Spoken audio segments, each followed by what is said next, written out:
All right, guys, come on in. I got a story for you. I think you guys want to hear about incidents that I had to deal with when I was working as a police officer, a detective. So I got one for you. This is when I was a detective. This was back in 2017. And I was assigned to staff detectives. Now, I think I told you guys as I was in staff detectives, I did the ComStat. I also did gun returns, missing person data that had to be turned in monthly. I also did vehicle investigations that had to be turned in monthly. It was like an audit. I also had 40 detectives under my belt in the Excel sheet that I had to keep track of their licenses. I also had to keep track of what squad they were assigned to. I had to make sure that the cover sheet was correct. I had a lot of like jobs to, keep up with. That wasn't a thing. Listen, I had no problem doing my job. I had no problem handling tough assignments. I had a problem with the bullying, and I had a problem with the segregation, the isolation, all the stuff that you think would be gone as an adult, especially in the police department. It's very there every day for you. So now, mind you, this individual was once my lieutenant when I was in the line squad. When I was in the line squad, he was my lieutenant. Okay, never had a problem with him. Never had to be called into his office. Never got a bad evaluation from him. As a matter of fact, I didn't even get a bad evaluation my whole career.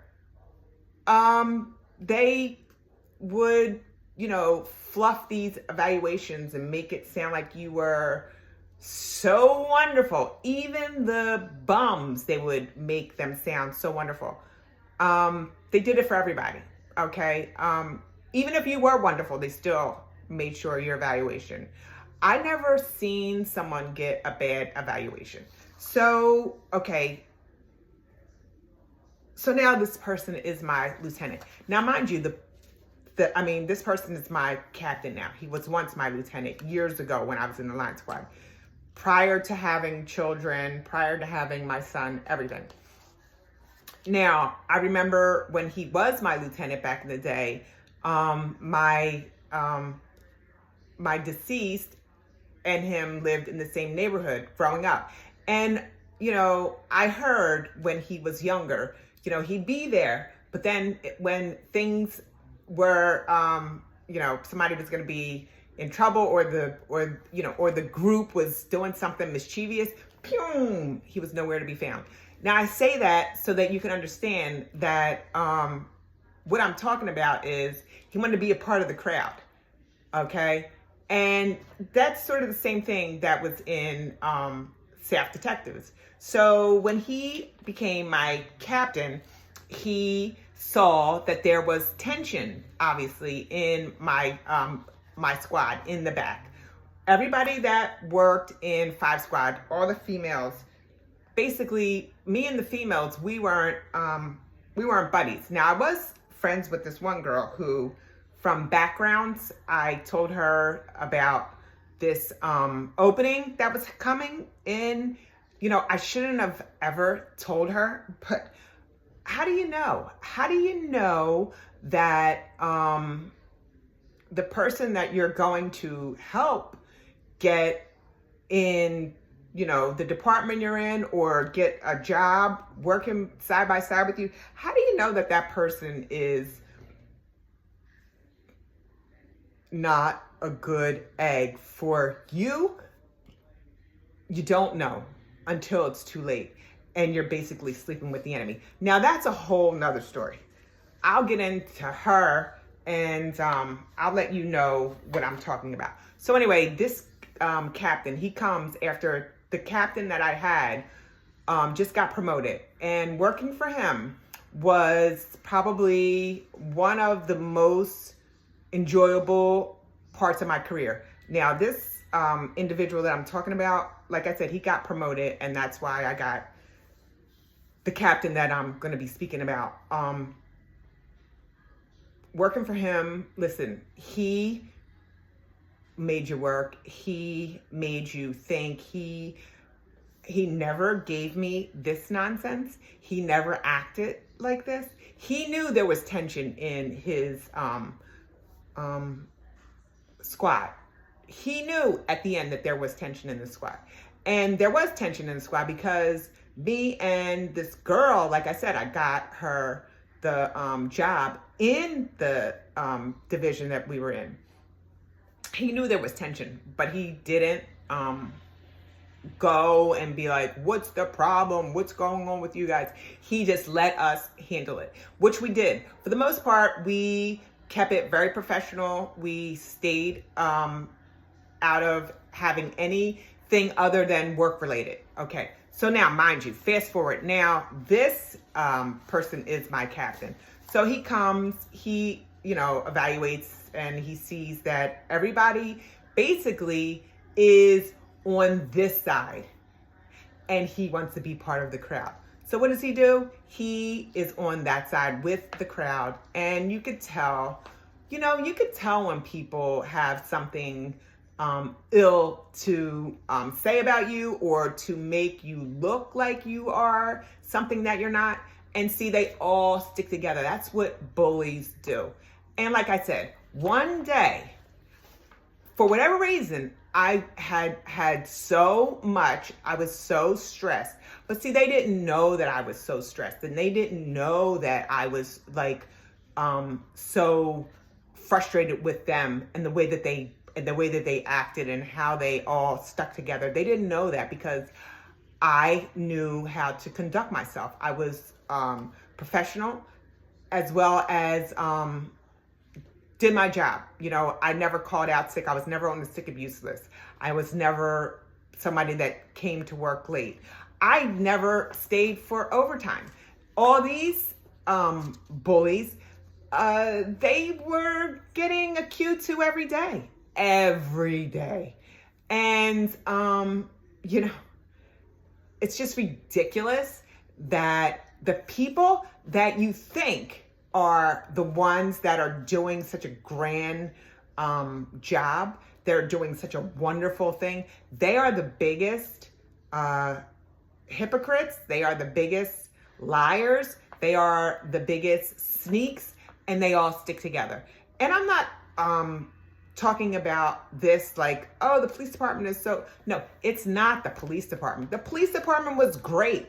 I am never going to say that working as a Philadelphia police officer was the worst. No, you know what the worst was? The worst was the people that I work with, okay? And I know you work with them too, and I know you want to hear these kind of things because you want to say, you know what? Am I the only one going through this? And that's what I thought. I thought, am I the only one going through this shit? Like, I'm grown. Like, I am an adult. I pay a mortgage just like them.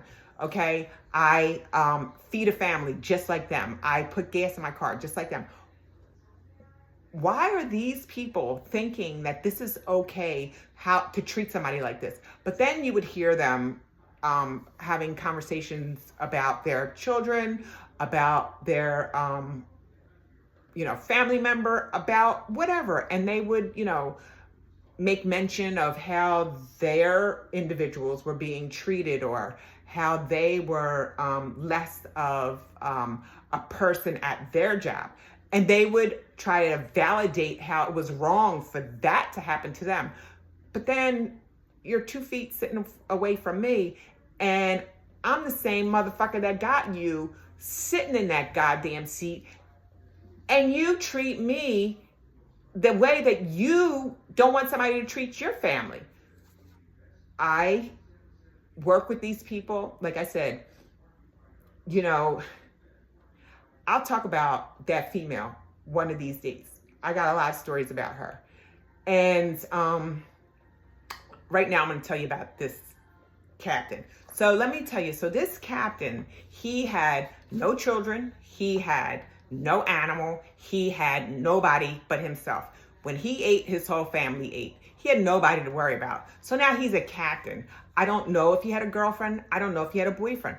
All I know is he was very narcissistic. He was very wanting to be a part of the crowd.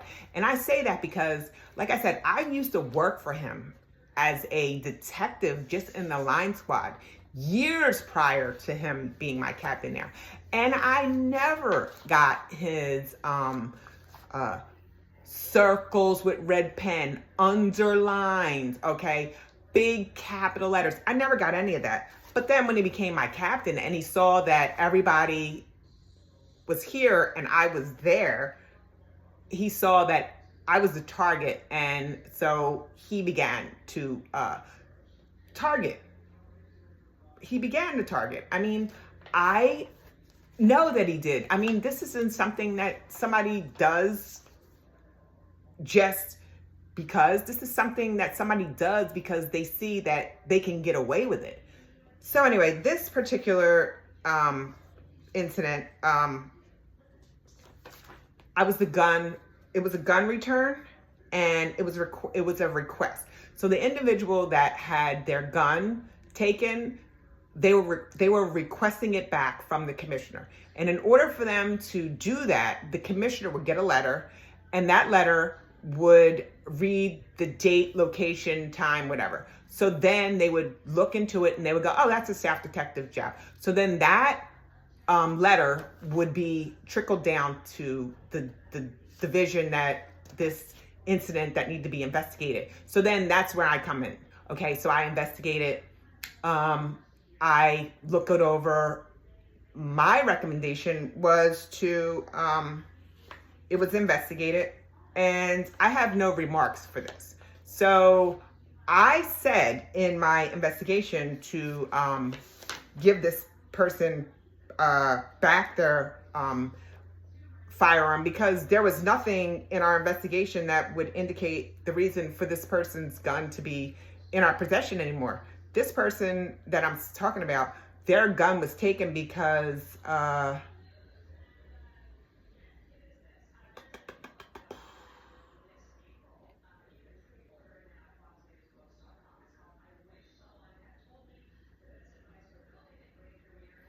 there was a burglary or something, and the burglary, that's when their gun was taken. Okay, so they got the gun back, and he wanted his property back. Okay, no problem. So anyway, Uptown had sent new cover sheets. Okay, and with the cover sheet, they spelled a word wrong.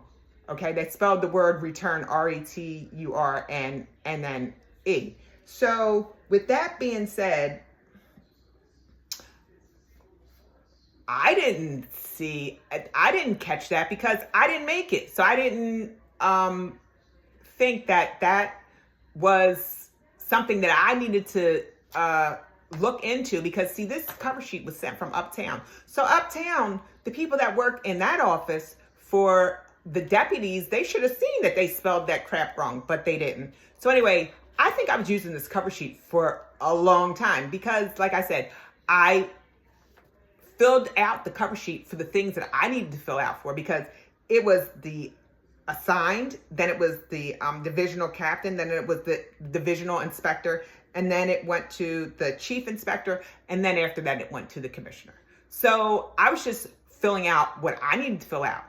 So anyway, this captain found that the word return was spelled wrong. So he decides he's going to circle it, and then he's going to put a narrative, okay, as to why that was circled. So he says that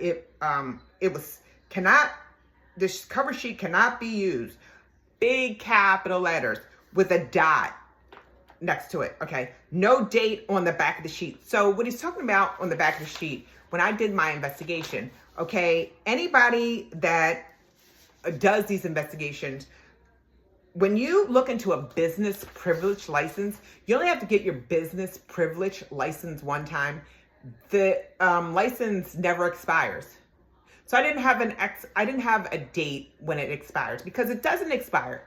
So he circles it and he puts a question mark there. Like, why isn't there a date of expiration? Because it doesn't expire. But I'm supposed to, I guess, tell you this. But when you find that you don't see a date, you circle it, you question mark it, you underline it, you capital letter it. Really? Really? Okay, so that's what I had to deal with on a daily. Now, the cover sheet was not made by me. It was made by Uptown. So I guess when they Xeroxed it off and they sent it down to my division, they really didn't, make it, I guess, nice enough for, him. He said that this cover sheet is not clear, looks dirty, cannot be sent to the commissioner. First of all, the commissioner that we were under her command at that time, you really think she was looking at that? I don't think so. It was the investigation. It was what everybody else marked. It was reviewed. It was, was it reviewed? Should we retain it? Nobody's going, oh, look at this cover sheet. I mean, it wasn't as though there was something clearly spilled on this. It wasn't my fault that they didn't have it as clear as he thought it should be. It wasn't my fault. I mean, we're working with, this antiquated equipment. Okay. Don't blame me. Okay. You don't like how this sheet looks? Contact the people Uptown. Matter of fact, come to me and say, Hunker, where'd you get this sheet at? Why does this sheet look like this? That sheet didn't look like anything. Like I said, all of these little trivial things that he circled and underlined and red penned me for, it was merely, I'm the bully, I'm with the group. I saw it. It infuriated me. You know why? Because you could just tell, like I said, from my history with this person, that now this is how you want to treat me. Now this is how you want to act. I had other captains sitting in the same seat that you were in. I never got that. And see, my lieutenant wasn't, he was a bully too, but my captain before, he wasn't bullying. He wasn't a bully. So the lieutenant, he swayed whichever way because he could give a shit. You know why? Because he was worried about himself, his deferred comp, how much time he has in his sick time, because that's all this captain and him would talk about, when they're, when's their last day, when they're leaving, all of the things that had nothing to do with what's going on up here in South Texas, because they didn't do anything but hand it off. And I have no problem with that. All I'm saying is this man was a total bully, and I kept this in my back pocket because I felt like somebody needs to hear that this is not how you operate in any job, especially in the police department. And like I said, I evaluated him and I thought, you know what? He is as evil as the rest of them because he wants to be a part of that group, because he sees that I'm alone, I'm a single parent. Everybody else, she's with, a police officer. She's with a detective. She's with a lieutenant. They all had somebody else. I was that girl who was now a single parent. I was that girl who was the easy target. Do you know how stressed I was? I wasn't stressed because I had a small child and I had to go home and I had to take care of my household. I was stressed by these assholes. And I'm here to tell you that I'm sure they're still out there. I see this people, they're still holding these positions. Matter of fact, they moved up in these positions. I don't know how, but I kind of do know how. You know how? Because these bullies, they stick together. This is what they do.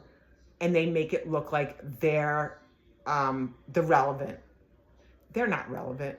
You know, when they leave that job, they're going to see that they're just going to be whoever their name is.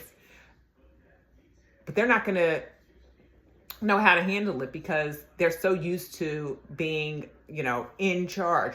I'm the sergeant, I'm the lieutenant, I'm the captain. Yeah, frig you. Frig you. I hope you know who I'm talking about. I do, because I would love to say his name, but I'm not.